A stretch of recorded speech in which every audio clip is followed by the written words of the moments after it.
aqui. Você está no canal do Portal Revoluta e esse é o programa literário Eu Que Fiz. E aí, já se inscreveu aqui no canal? Não? É a sua primeira vez aqui? Então eu te convido a se inscrever clicando aqui embaixo em inscrever-se e ativa o sininho para receber as notificações do que rola aqui no canal do Portal Revoluta, tá bom? Bom, chegamos ao episódio 18º da temporada 4 do Eu Que Fiz e o convidado desse episódio é o Tadeu Lopara. O Tadeu, ele é fotógrafo e jornalista e ele foi indicado pela Laura Freihan, que já participou aqui do Eu Que Fiz no início dessa temporada. Eu vou deixar o link aqui em algum lugar da tela para você poder assistir ao episódio que a Laura participou. Bom, o Tadeu Lopara, ele vai apresentar o livro Quan e os Indícios Mortais, que foi lançado pela editora Autografia. O livro é um misto de romance e aventura que se passa num futuro distante, com avanços tecnológicos, sobrenaturais e paranormais. Curioso, né? Bom, não vou falar mais, senão eu vou dar spoiler. Então fique agora com o episódio 18 da temporada 4 do Eu Que Fiz, com o Tadeu Lopara, falando do livro Quan e os Indícios Mortais. Apresente seu livro. Quan e os Indícios Mortais é o meu primeiro livro. Ele é uma ficção científica que na verdade seria um romance-aventura que se passa num futuro distante, onde os avanços não são só tecnológicos, mas também são avanços espirituais e paranormais. Conta a história do policial Lau Venner, que investiga o caso de um clone assassino. Essa investigação ela vai se complicar e vai tomar um rumo bem diferente do que ele imaginava. Qual foi a inspiração para o livro? Bom, a inspiração para o livro veio de vários outros livros, filmes, histórias que eu já assisti. Como eu sempre fui uma criança bem criativa, desde quando eu comecei a brincar, eu sempre criava histórias com meus homenzinhos, com os Playmobil, enfim, né? Eu sempre fui bem criativo nessa questão de inventar histórias, né? E daí chegou um determinado momento que eu quis escrever um livro, né? Com uma história bacana. Daí a inspiração veio principalmente de dois livros, né? O Senhor dos Anéis, né? Do Tolkien, e o Blade Runner do Philip Van Dyke, né?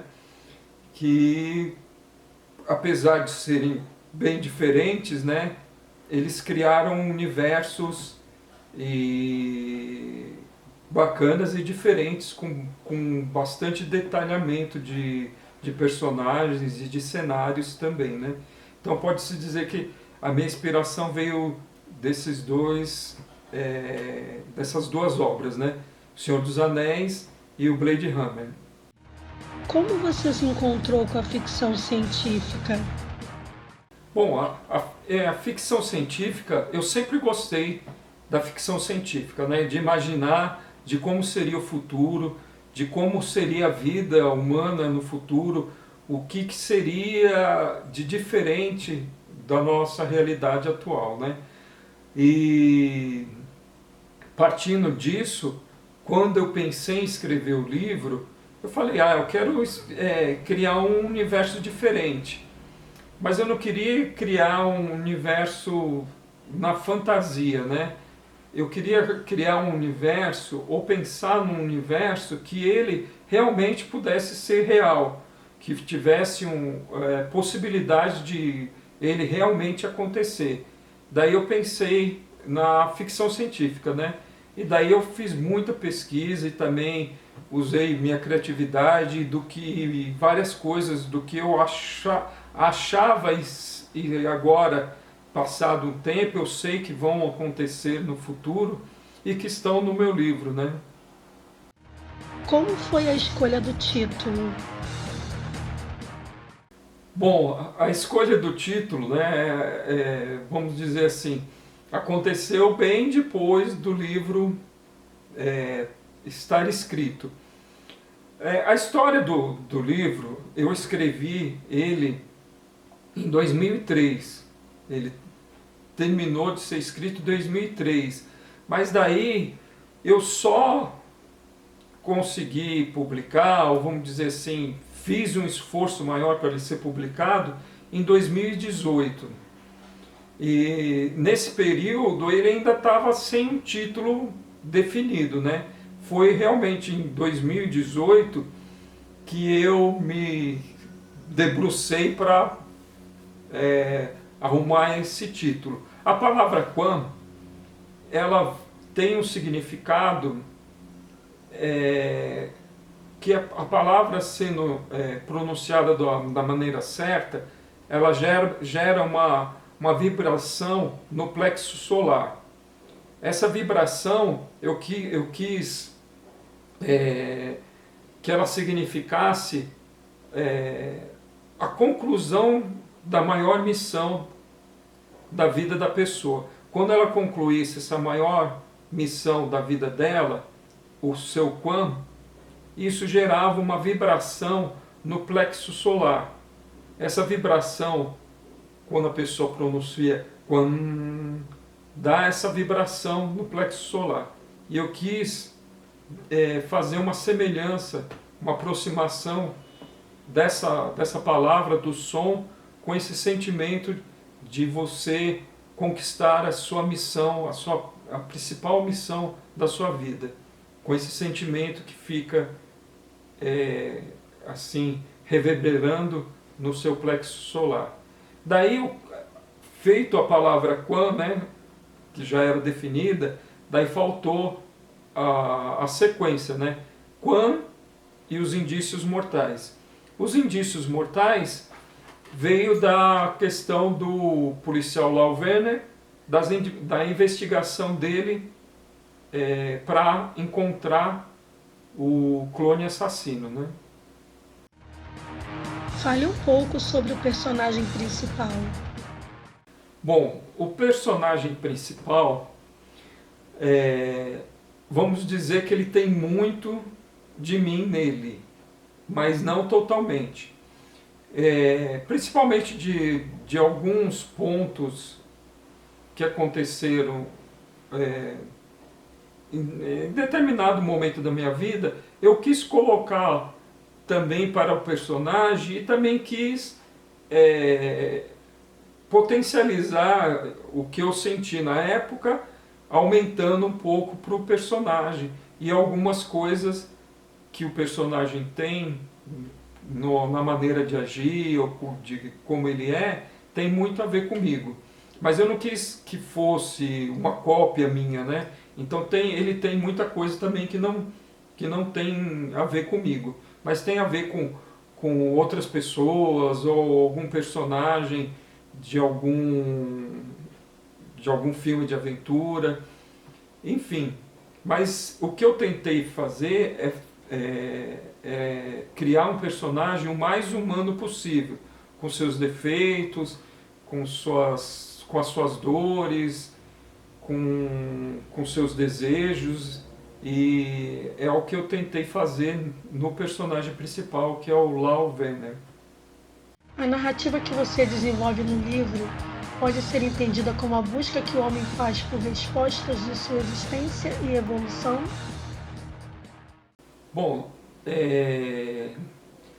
o homem sempre buscou, né, e sempre buscará resposta para a sua existência ou para as coisas, vamos dizer assim, misteriosas que ele ainda não tem resposta, né?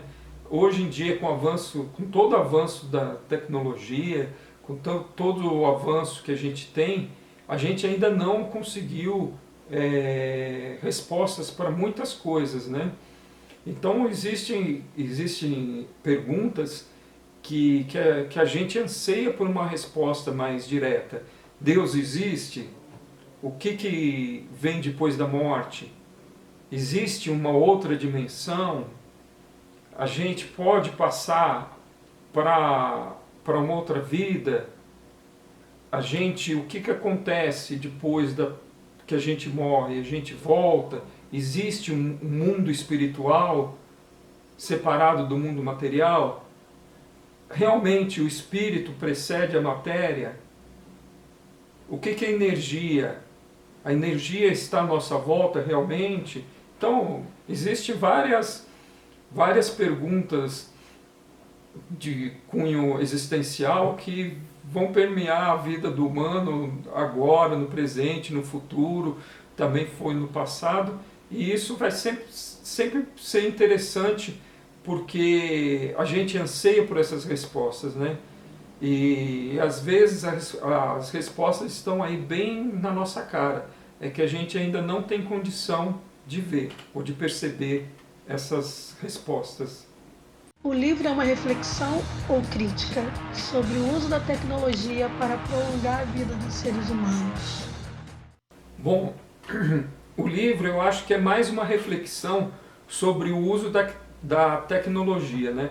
Principalmente para prolongar a vida humana. A gente sempre buscou meios de prolongar a nossa vida ou meios de a gente ganhar tempo. O tempo para a gente pode parecer, acho que a coisa mais importante que o ser humano preza, porque com o tempo ele consegue as outras coisas, consegue amar mais, consegue ter mais dinheiro, consegue ter mais prazer. Se ele tiver mais tempo, ele tem mais chance de ter todas as outras coisas que lhe dão prazer. Então, aumentando o seu tempo de vida e aumentando o seu tempo, ele supostamente conseguirá alcançar mais prazer, mais conhecimento, mais coisas, né? Mas isso é uma reflexão. Será que realmente ele consegue?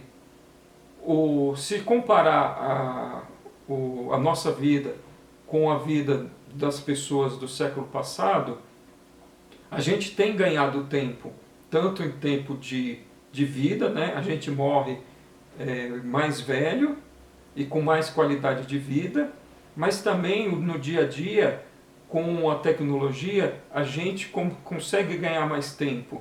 A gente tem os smartphones, que são tipo mini computadores, onde você faz e agiliza toda a sua vida, toda a sua agenda, e isso você ganha tempo para fazer mais coisas. Mas será que você está enchendo sua vida realmente com mais coisas proveitosas? Com mais coisas que vão te trazer prazer ou que vão te trazer benefício? Ou você só está enchendo sua vida? Essa é uma reflexão também, quanto ao tempo. Agora, quanto ao prolongamento da vida, vão surgir questões bem críticas, porque com o avanço tecnológico, a gente vai poder fazer transplantes de cérebro. E esses transplantes de cérebro vão ser possíveis com a produção de clones, porque com clone não vai ter rejeição. Então você vai poder colocar seu cérebro com todas as informações que você teve de uma vida inteira num clone seu mais jovem. Então você vai estar num corpo mais jovem, com todo o conhecimento de uma pessoa mais velha. E isso vão ser levantadas várias questões éticas da possibilidade de ser feito isso, de ser proibido fazer isso ou não. Quem tem dinheiro ou quem tem possibilidade de fazer isso vai fazer com certeza e vai prolongar sua vida indefinitivamente, trocando de corpo, passando seu cérebro de um clone para o outro, prolongando sua vida aí anos e anos e anos. Então, todas essas coisas são reflexões quanto ao futuro, aos benefícios que o futuro vai trazer e as coisas ruins também que ele pode trazer para o ser humano e para a sociedade em qual vamos viver também, né? Qual é o desafio ao desenvolver um romance de ficção científica? Bom, o desafio de desenvolver um romance de ficção científica é toda a pesquisa que você tem que fazer. Quando você vai fazer um romance de época, você faz uma pesquisa também na época. Tudo que está lá, que já aconteceu, está lá. Você pesquisa, você reproduz no seu romance. Quando você vai fazer um romance de ficção científica, você, além da pesquisa de tecnologias, do que a pessoa, do que os cientistas e as pessoas acham que vai ser o futuro, você tem que colocar também o que você acha que vai ser o futuro. E tem que também colocar algum diferencial de como vai ser esse futuro. Certo? Então, a pessoa tem que se surpreender com a sua ideia de como que vai ser esse futuro e de como a pessoa vai se situar nesse futuro. E também, talvez, acho que um grande desafio é você pegar o leitor e jogar ele para dentro desse novo mundo, fazer com que ele se imagine nesse futuro, se imagine, por exemplo, vivendo em Titã, que é uma lua de Saturno, que no livro eu falo que eles climatizaram ela para poder ser apta à vida humana, onde você vai estar lá na sua varanda da sua casa, tomando um café e vendo Júpiter passando no horizonte com suas luas. E isso tudo vai ser possível no futuro. Vai ser possível no futuro você se inserir no cyberespaço e lá viver uma outra vida. Nessa realidade virtual do cyberespaço, o tempo vai funcionar de uma maneira diferente. O tempo vai ser a capacidade do seu cérebro assimilar as informações. Então, por exemplo, 1 minuto no cyberespaço, de repente pode ser 1 ano, representar 1 ano de vida. Então, por exemplo, a pessoa vai poder fazer um curso superior em horas. Um curso superior que demoraria 4 anos, ele pode fazer em 2 horas dentro do cyberespaço, dentro de uma realidade virtual. E fora isso, ele pode viver outra vida, ele pode ser quem ele quiser, ele pode fazer o que quiser, e com certeza isso também vai gerar benefícios e malefícios, né? Vão existir pessoas que vão viver no mundo real, vão sobreviver com máquinas, por exemplo, eternamente ligados no cyberespaço, porque para eles o cyberespaço vai ser muito mais atrativo do que a vida real. Então ele vai ter máquinas que vão manter o corpo dele vivo no nosso mundo, mas a mente dele vai viver no cyberespaço. Utopia, distopia e conceitos religiosos. Como tudo isso é abordado em Quan? Bom, o livro Quan, ele é tanto uma utopia como uma distopia, porque ele se passa basicamente em 3 ambientes, né? O planeta Marte, a Lua e o planeta Terra. Segundo a minha história, né, o que eu criei da história, Marte seria onde teria a utopia, onde teria uma sociedade mais justa, né, onde o sistema de governo é feito por uma inteligência artificial, onde ela aconselha as melhores decisões e os políticos eles têm que seguir essas decisões. Então não tem mais decisões unilaterais ou decisões que beneficiem só determinados grupos de humanos, porque a inteligência artificial, que no livro eu chamo de sistema, ela não permite que se tome decisões erradas quanto ao futuro do planeta, ao futuro tanto da humanidade quanto dos seres vivos no planeta, ou quanto à integridade do próprio planeta, né? Todas as decisões têm que ser baseadas no que o sistema propõe.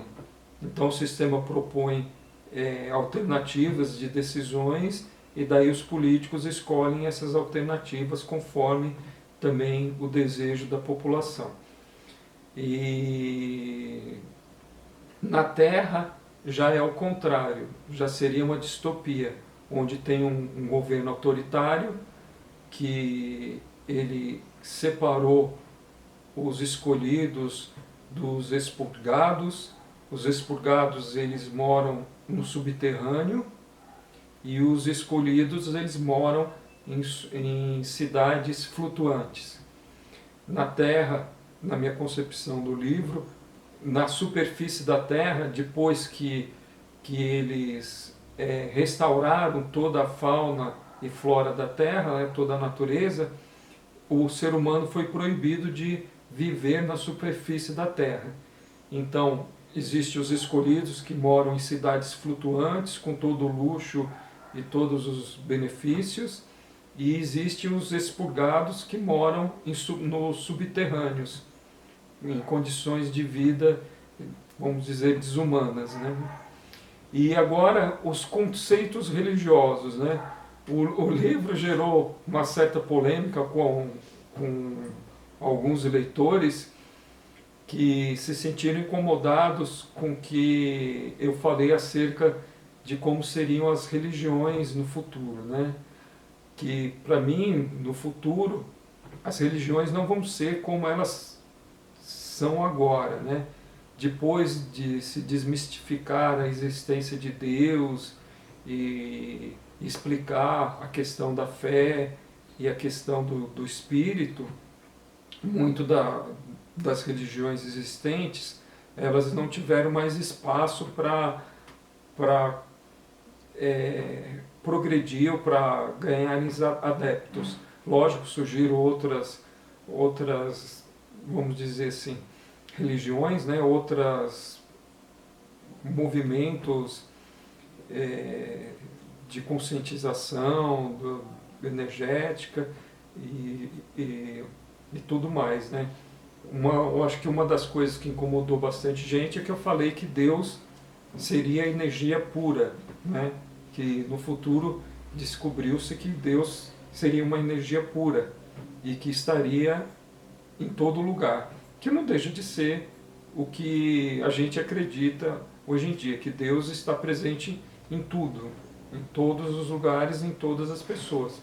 No futuro também.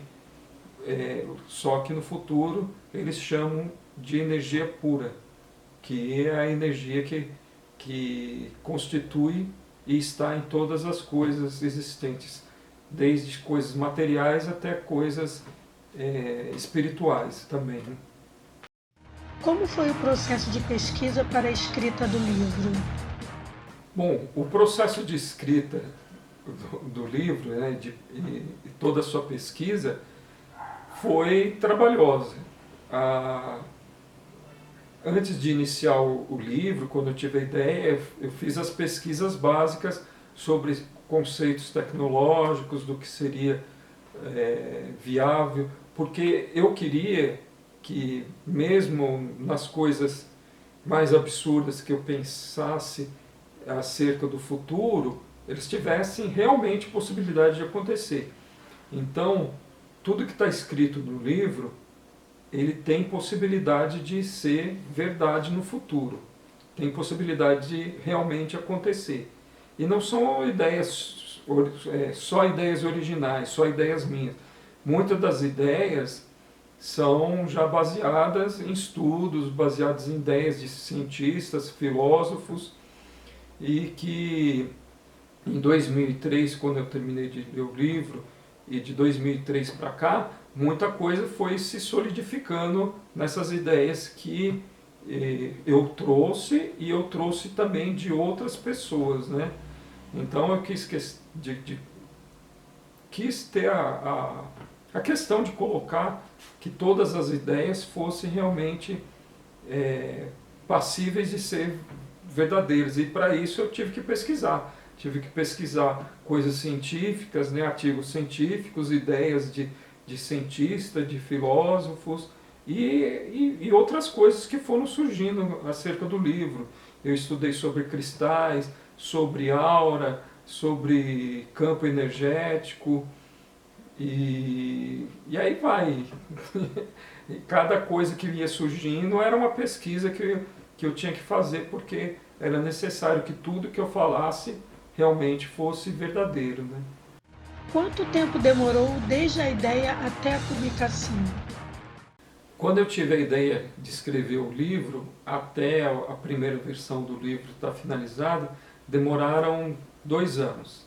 Depois eu deixei o livro meio que guardado, porque lá em 2003 a gente não tinha essa facilidade de publicar um livro, não existia a Amazon, e também publicar um livro era muito mais caro do que é hoje. Hoje tem várias formas de publicação que você pode escolher com as editoras. Na época não tinha isso, só tinha praticamente as editoras já consagradas e algumas médias que poderiam estar publicando, né? Então daí eu deixei meio guardado, né? Daí lá em 2018 é que eu fui realmente, arregacei as mangas e fui publicar o livro, né? Aproveitando que tinha a Bienal de São Paulo, eu queria que o livro fosse publicado para a Bienal de São Paulo, né? Daí eu consegui publicar meio correndo, né? E nesse processo também eu acabei aprendendo muitas coisas, né?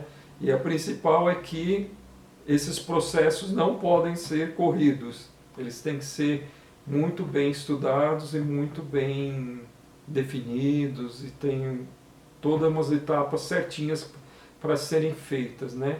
Mas enfim, a gente vai aprendendo aos trancos e barrancos. Quem fez a arte gráfica do livro? Bom, a arte gráfica do livro, a princípio, foi apresentada pela editora Autografia. Mas daí eu não gostei muito da arte do livro, né? Porque no livro ele tem um personagem no livro lá. Daí o personagem que a editora colocou não tinha muito a ver com a história. Daí eu não gostei. Daí como eu entendo também um pouco de artes gráficas, sou fotógrafo, entendo, mexo bem no Photoshop, daí eu comprei uma imagem, né, um personagem no banco de dados uma imagem de banco de dados, e daí eu mesmo trabalhei essa imagem e transformei na imagem que está que está agora no livro, né, a imagem final do livro. As outras coisas, as letras, a colocação das letras, a cor das letras, daí foi pela editora Autografia. Como foi o seu contato com a literatura? Bom, os primeiros livros que eu li foram aqueles livrinhos que vinham com um disquinho da Disney, com as histórias da Disney, que eram os contos de fada. Esse foi o meu primeiro contato com a literatura. Qual é o seu livro de cabeceira? O meu livro de cabeceira, acho que o livro que eu gostei mais foi O Senhor dos Anéis. Qual é o seu calo literário? Tem a sequência dos livros que são A Hora das Bruxas, que é da Anne Rice, que as sequências eu não consigo terminar de ler. Qual o livro que mais gosta de ter na estante? Eu não tenho, vamos dizer, não gosto de guardar livros na estante. Eu acho que o livro ele tem que ser lido e não guardado na estante. O livro guardado na estante é como se fosse perdesse a função dele. Então, quando eu leio o livro, daí, a partir de um tempo, eu dou ele, ou passo por uma biblioteca, ou passo por um amigo, mas eu não costumo manter uma biblioteca comigo, né? Qual o livro mais velho na sua estante? Bom, é o que eu acabei de falar. Eu não guardo livros porque eu acho que os livros eles têm que ser lidos e não ficar pegando pó na estante. Então, a partir de um momento que eu leio o livro e vejo que ninguém em casa quer ler aquele livro, todo mundo já leu, daí eu dou ele para alguém ou faço uma doação para uma biblioteca. Qual é a sua mania literária? Minha mania literária é ler o livro em qualquer lugar. Eu consigo ler o livro em qualquer lugar e é mais ou menos isso porque eu não tenho tempo para sentar e ler e ficar curtindo a leitura. Então eu acabo lendo o livro aonde der. Uma coisa puxa a outra. Tem o livro Nova Drascun, da Laura Franklin, que é um excelente livro. Interessante, né? Escrever um romance de ficção científica não é fácil, não. Não que seja fácil escrever sobre qualquer outro estilo literário, né? Mas a ficção científica aí requer algumas pesquisas mais aprofundadas sobre os assuntos, né? Não que nos outros estilos literários não precise, mas é um grande desafio, né? E muito bacana essa reflexão dele sobre a evolução humana, o uso da tecnologia para prolongar a nossa vida e esse questionamento se realmente a gente se a gente usa mesmo, né, esse tempo que a gente está querendo prolongar aqui na Terra, se realmente a gente faz um uso positivo disso. Muito legal a reflexão que o Tadeu traz. E o desapego dele com os livros? Nossa, eu fiquei de queixo caído, porque eu tenho os meus livros, né? Eu não me desfaço dos meus livros tão facilmente, não. E ele criou esse costume, né, de ler, as pessoas da família dele também leem e depois ele doa o livro. Acho bacana, mas eu não estou tão evoluída assim não, eu ainda não consigo me desfazer dos livros. Bom, aqui na descrição do vídeo vai ter o link para acompanhar o Tadeu nas redes sociais e os trabalhos dele, o link para adquirir o livro e também o nome dos livros que ele citou durante o episódio, tá bom? E aí, vamos para um trecho do livro para poder conhecer um pouco mais da escrita do Tadeu Lopara? Então vamos embora.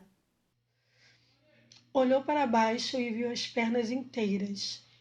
E a sua mãe estaria morta? Com pesar sentia que sim.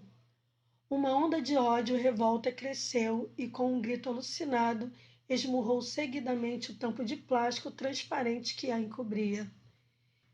Descobriu que se encontrava numa câmara de recuperação intensiva. Já ouvira falar nelas. Não que existissem na cidade subterrânea, apenas já ouvira falar. A porta do biocone deslizou. Agarrada firme pelo braço, foi retirada da câmara. Pisou no chão duro com os pés descalços. O corpo nu se arrepiou com o contato frio e áspero da pedra e se encolheu por um instante. Vamos, garota, eu não tenho tempo a perder. Onde está me levando? Indagou a robusta mulher. Aqui não se fazem perguntas, você só obedece. Se for esperta, seguirá tudo o que a mandarem fazer. Ouça esse conselho e poderá viver alguns anos a mais. Senão, vai acabar se arrependendo de estar viva. Mas afinal, onde estou? Suplicou. Eu diria que aqui é o inferno, mas esse lugar é muito pior. E aí, curtiu? Gostou desse episódio? Se você gostou, eu te peço para compartilhar com seus amigos. Quando a gente gosta de uma coisa, é legal compartilhar, né? Então compartilhe com seus amigos nas redes sociais, nos grupos do WhatsApp, para que mais pessoas possam conhecer o trabalho aqui do Eu Que Fiz, tá bom? E para você que ficou comigo aqui até o final do episódio, eu te agradeço pelo apoio e pela companhia.